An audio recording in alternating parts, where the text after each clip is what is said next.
Okay, so today we're going to look at May-June 2022 component 12. Now, like the other components for 2022 for October, November, for example, there's a lot of questions which I've already fully explained in question paper 11. So I'll just circle the correct answers for those and you can go to those videos. So for example, the correct answer for 30 is B. The correct answer for 29 is C. And the correct answer for 28 is A. Full explanations for those questions, because they're the same questions as QP11, are given in that video. So go and look at that video for those explanations. So, question 27. Price of a currency in a fixed exchange rate system is reduced. What is this called? Okay, so an appreciation or a depreciation, they're both relating to a floating exchange system. So I'll just provide a very quick synopsis over here. When we have a floating exchange system, let's say the currency up, we call it an appreciation. When the currency goes down, we call it a depreciation. However, if we have a fixed exchange system, when the value of the currency goes up, it's called a revaluation. And when the value of the currency goes down, it's called a devaluation.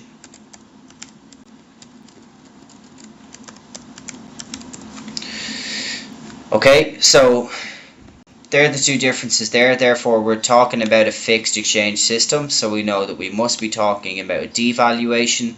Price of the currency has reduced or has gone down. Okay, so what's the difference between them? There's a number of differences. However, the main one, if we're to summarize it, floating exchange system is based on demand and supply, so it's kind of like the market mechanism works to fix demand or supply of the currency, whereas a fixed exchange system is one that the government controls, so they can either decide to devalue it or decide to revalue it depending on what they need to do or what their aims are at that time. Okay, 26, 25 and 24, they're all also from QP11. So again, I'll just circle correct answers and you can go to the video on QP11, May-June 2022 to get the full explanations for those questions. Okay, so question 23. A government wants to reduce both its budget deficit and the amount of poverty in its country. Which fiscal policy measure is likely to achieve both of these aims? So first thing we need to do is we need to understand fiscal policy. So we have two types. We have expansionary fiscal policy, and what do we do? That's where we reduce taxes, so taxes go down and government spending goes up, and that is designed to increase aggregate demand. Contractionary fiscal policy, on the other hand, is where we increase the level of taxes and government spending goes down. Okay? Now, if we're trying to reduce a budget deficit, remember that a budget deficit here is government revenue minus government expenditure. Okay? And a deficit is where our expenditure, sorry, that's a budget. A deficit is where government expenditure exceeds government revenue. And a budget surplus is the opposite. It's where government revenue exceeds government expenditure. Okay? So if we're trying to reduce a deficit, what are we trying to do? We're trying to get more government revenue. So how would we do that? What we would need to do is we would need to increase our taxes. Okay? So we would increase the rate of progressive income tax. decreasing progressive income tax would actually make a deficit bigger, not reduce it, and it would reduce the amount of poverty also. Sorry, increase the amount of poverty. Decreasing government spending on welfare benefits, what's that going to do? That's going to increase the amount of poverty because people on low incomes are going to get less money. And government increasing spending on welfare benefits, that's going to decrease the amount of poverty, so that's true. But what it's also going to do is it's going to make a budget deficit worse. So it's going to increase a budget deficit because we're spending government expenditure and we're not collecting any more government revenue. Therefore, the only one that would do both would be C. Okay, a country wishes to reduce the level of inflation. What combination of policy measures would be most successful? So straight away, if we reduce inflation, we can figure out that we're trying to move AD to the left. So what policy measures are we going to use? We're going to use contractionary fiscal or contractionary monetary policy. So I'm just going to put in the contractionary monetary policy ways we can use it here, because I've already shown you contractionary fiscal policies in the question below, question 23.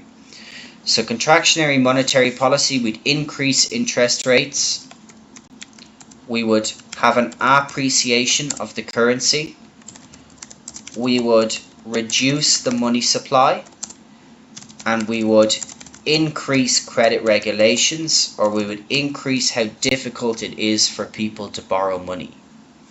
Okay, so decreasing exchange rates for A, that's going to be wrong because that would be expansionary. That's the opposite of an appreciation, and that would move AD to the right, increasing the level of inflation. So straight away we know A is wrong. If we look at B, if we decrease interest rates, that is also expansionary monetary policy because interest rates going up, so increasing interest rates is what would move AD to the left. That would similarly move AD to the right, increasing the rate of inflation. If we increase government spending and decrease interest rates, so if we increase government spending, that would be expansionary fiscal policy, which is given in question 23. Government spending up, and again that would move AD to the right, increasing inflation. So the only one we would do is decreasing government spending, which is a contractionary fiscal policy, government spending down, and increasing interest rates, which is a contractionary monetary policy. So D is our correct answer here. Okay, question 21. So the retail trade in a country has unemployed workers in one region and job vacancies in another region. What could explain this? So we've got one area where workers don't have a job, but we've got a lot of jobs available in another area. Cost of employing workers are lower when there is unemployment. Okay, that's not going to explain it, is it? That doesn't tell us why we have unemployment in this region that has job vacancies. Geographical mobility of labour has increased. That doesn't explain it either. If the geographical mobility of labour has increased, then the unemployed workers in this region that don't have jobs would simply move to the region that does have jobs. Retailing demands the same skills everywhere. That may be true, but again, it does not explain why we have unemployed workers in one area and loads of jobs in another area. So the only one that would logically make sense is that it's more expensive to live in the area where the retail jobs are available. In other words, these unemployed people, geographical mobility must be very low of labour, because they're not able to move from this area where they don't have jobs to the area where they do. And that would be explained by it's too expensive for them to go live in that area. So their wages may not cover how expensive it is to be, or they may not have the money to move to this area in order to search for a job. Okay, what is defined as economic growth? So remember that economic growth is an increase in real GDP, right? The economy enters a period of recession. A recession is a decrease in GDP, so that can't be the correct answer. An increase in CPI, what would that be? That would be inflation, not economic growth. Would it be a fall in labor productivity? No. Again, that might be associated with a recession. Economic growth, GDP has to increase, and if labor productivity goes down, GDP will definitely not increase, it will possibly decrease. So an increase in the productive capacity of an economy, that is economic growth. Because remember, economic growth can be both potential and actual, right? Actual is where real GDP will increase. Potential is where, for example, AS will move to the right, where we get more productive. So we now have the potential to grow our real GDP. And actual is where we actually grow that level, so we actually start producing more goods and more services. Okay, question 19. A government introduces a series of economic measures. What is a supply side policy measure? Okay. So remember, supply side, what's it designed to do? It's designed to move AS to the right. So it's designed to give us, from the previous question, that potential economic growth. So if we control consumer spending to reduce inflation, how is that going to move AS to the right? It's not. That's going to move AD to the left, right? And that's definitely not going to help our economy to grow. It's going to contract our economy. Lower interest rates to encourage purchase of expensive goods. What's that going to do? We saw that lowering interest rates is expansionary monetary policy, and we explained that that moves AD to the right. It doesn't affect AS. Raising pensions to help retired people pay their fuel bills. Okay, that also is not going to help us to increase our productive capacity, is it? It might help those pensioners who get more money to pay their bills, but it's not going to increase the productive potential in an economy. However, if we build more affordable homes to improve labour mobility, people will be able to move into areas that they previously couldn't afford, which means we may have more workers available to work. And if we've more workers available to work, then our productive potential, or the amount of goods and services we can produce, could increase. Okay, question 18. A government wishes to pursue an expansionary monetary policy. What should it do? So very simply, if we look at A to D, we go back to the expansionary monetary policy. It would be the opposite of contractionary. So it would be interest rates down, depreciation, money supply up, credit regulations down. So if we just match that up here, we can see expansionary monetary policy would be lowering the interest rates. Lowering income tax thresholds is expansionary fiscal policy, and giving subsidies to firms and discouraging bank lending. Discouraging bank lending would be credit regulations going up, and that would be contractionary monetary policy. And giving subsidies to firms, that might be a supply side policy designed to increase AS. Okay, government levies a specific tax on the supply of cigarettes. At the same time, it starts a campaign to explain the health risks. So these questions, we always have two movements, right? They put a specific tax. What's that going to do? That's going to shift supply to the left, because it's going to increase the price of cigarettes and decrease the quantity. So let's have a look at these curves. Which ones have supply shifting to the left? So A does, right? B, no. B is supply shifting to the right from S1 to S2. So is D. And C also. has supply shifting left. But we're also told government starts an information campaign to explain the health risks. So what's that going to do? People that previously didn't understand the risks of smoking are now going to have more information on the negative effects of smoking. Therefore, that will shift our demand to the left. So what we're left with is C as our correct answer.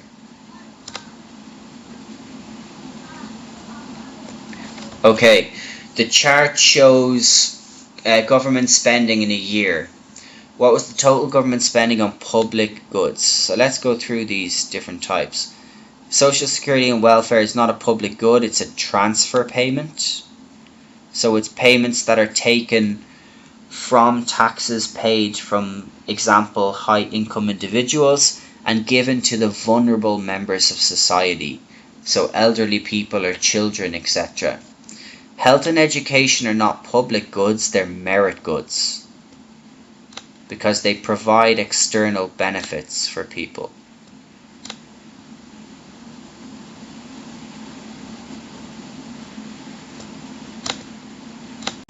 However, law and order and defense, they are public goods, non-excludable and non-rivalrous.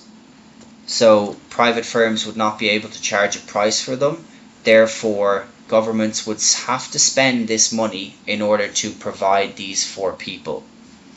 So the two of them tallied up, 5050 plus 2390 will give us 7440 million. Okay, question 15 and question 14 are both from QP11 also. Again, circle the correct answers and please go to that video for the full explanations if you can't do this question. Okay, question 13. A bank continues to operate loss-making branches. What objective is the bank trying to achieve? So the key or the indicator to here is they continue to operate branches that are not making a profit. Now, what do we know about private industries? We know that if there's no profit, then there's no private industry, right? So in the case of a private firm or a private bank operating loss-making branches, it's just not going to happen. They're going to get rid of those branches. So therefore, we can assume that these banks must be in the public sector. In other words, they must be controlled by the government. And what is the aim of the government? The aim of the government is to look after people in their country or to ensure social welfare. Okay? Clearly they're not trying to achieve profit maximization because they're not making a profit. Clearly they're not trying to achieve efficiency because it's highly inefficient if it's loss-making. They're losing money. And clearly they're not trying to make growth an objective if they continue to operate branches that are continually losing money every month. So once we identify that it's probably public sector, social welfare would be their main objective. All the other objectives here are for private sector firms. Okay, question 12. Germany is considered a capital-intensive economy while Indonesia is considered labor-intensive. What does this mean about the economies? Okay, so capital-intensive means that they're using more capital than labor, and Indonesia is using more labor than capital. Now, why would they do that? Okay, they would do it because capital must be cheaper than labor in Germany. That's the reason why they are capital-intensive. Whereas labor must be cheaper than capital in Indonesia, which is why they're labor intensive.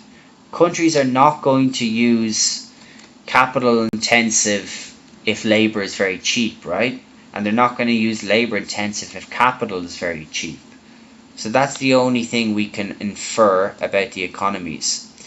We don't get any information on primary sector workers, while Indonesia has many tertiary. In fact, it's likely to be the other way around.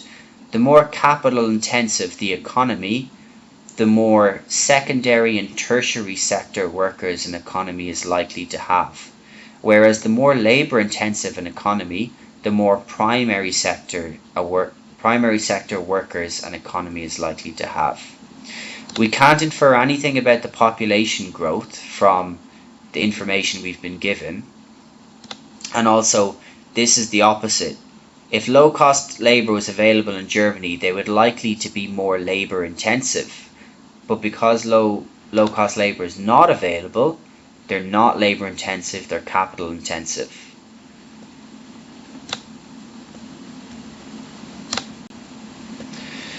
Okay, which firm is most likely to be classified as a small firm in the tertiary sector? So remember, what's the tertiary sector? The tertiary sector is services, right? So that's our keyword for tertiary sector. Now if we look at these, a farm is in the primary sector, it's using natural resources, it's not a service. A steelworks would be in the secondary sector, they're manufacturing. So we're left between a hairdresser and a supermarket. Now which of them is most likely to be a small firm? It's more likely that the hairdresser is a smaller firm than the supermarket.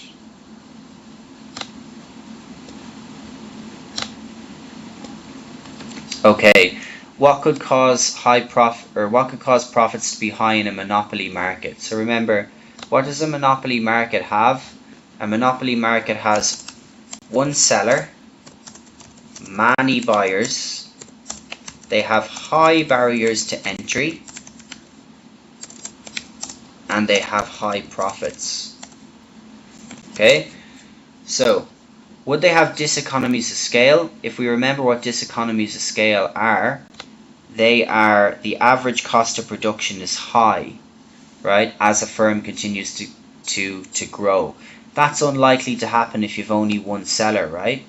The reason you only have one seller is because they probably have economies of scale or lower average costs of production. So the correct answer here is barriers to entry. Why do barriers to entry allow profits for a monopoly firm to be high? Well, they allow profits for a monopoly firm to be high because it makes it difficult for other firms or companies to enter into the industry. Maybe it's very expensive, etc., so they don't get a lot of competition. The demand for a monopoly product is likely to be inelastic. Okay, why? A change in price doesn't determine or doesn't change how much consumers need to buy of the product, because they can't switch to another competitor, can they? They've only got one seller. Hence why there would be not a high number of substitutes for the product. There's only one seller, so there would be no substitutes or very little substitutes, if any. Okay, question 9 is also from QP11. Please go to that video for the explanation. Correct answer is circled. So question 8. The table shows the demand and supply schedules for rice. The current price is $2 per kilo. What will happen if the price is reduced to $1 per kilo? Okay. The demand schedule will shift to the left. Supply schedule will shift to the right. We can ignore those straight away. Why? Demand and supply will only shift due to non-price factors. When the price changes, it will cause an extension or a contraction in the demand and the supply curves, right? Non-price factors are the reasons for the shifts, either right or to the left. A rise in the price or a decrease in the price of the product itself is what will cause the extension or the contraction. So we're left with two options, right? Market will move from shortage to surplus, or market will move from surplus to shortage. So we need to understand what these are first. A surplus is excess supply. So we've got more supply than demand. And a shortage is excess demand. So we've got more demand than supply. So if we go to these two price points that are given to us here, at a price of 2, we've got demand of 10 and quantity supplied of 25. So when the price is 2, we've got a surplus. And when the price goes down to 1, we've got more demand, we've got 30 for demand and 15 for supply. So we've got a shortage. So our correct answer will be C. Okay, in the diagram, which demand curve is perfectly elastic? So remember, perfectly elastic is D. We said that perfectly elastic is perfectly horizontal. Perfectly inelastic would be B, because that would be perfectly vertical. C would be unitary supply, unitary PES, so it's not even PED, because unitary PES is where the value is 1.00 exactly, and that always comes out of the point of origin, which we can see here.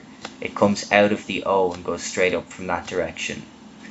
And then A would be unitary PED, so 1.00, not perfectly elastic. Okay, what will cause the demand curve for a good to shift to the right? So let's go through this. Factors that shift the demand curve are the income of consumers, price of substitutes, price of complements, etc., and consumer tastes, attitudes, and preferences. So, if we have a decrease in the disposable income of consumers, what's that going to do? That's going to shift demand to the left. If people have less money, they're going to demand less of the good or the service, so demand will decrease. If we have a decrease in the price of a good, I just explained in the question below, question 8 here, decrease in the price of the good will cause an extension or a contraction. It will not cause a shift, so we can eliminate that. And we're left with C, a decrease in the price of a substitute. So if the price of the substitute goes down, right, what does that mean? It means that more people will buy the substitute good, and we will lose customers who go to buy the now cheaper substitute. So demand for our product will decrease. So the only one that will result in demand shifting to the right is B, because if the price of the complement, and remember that complements are goods that are consumed together, if that price goes down, they're going to come to buy the complement and they're going to buy our product at the same time because they're consumed together. So that one will allow demand curve to shift to the right.